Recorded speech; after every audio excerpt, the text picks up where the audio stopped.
Өглөөний минь нарлаг сайхан өглөө байна. Сэр сэлхтэй сэрүүн бомбын орон гэдэг шиг байна да. За өчигдрийн задлсан 3GR, 2GR, 3500 hybrid Lexus GS 400 гэдэг машин. Гинжин солиод, сайлкнууд солиод, катушиг сэвчээ, барсуункнууд үзээд, катушиг сэвчээгээ солиод, доголын дараад саацсан байна. Зам байвал явъя, замбуулан байвал тойръя. Уул байвал давъя, ус байвал гатал яа л гэж байна шүү.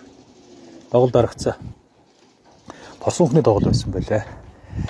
Доголыг дарсан, бензин сольсон, дажгүй сайхан асаагаад нормалтсан байна. Асаагаад.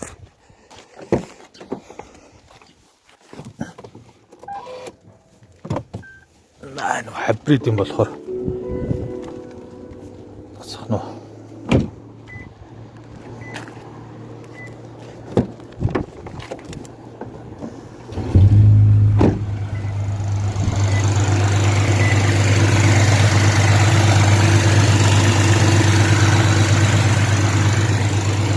Өглөөнийг ахгүй орж ирээд өгнө.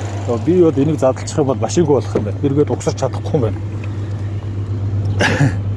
За тийм байна.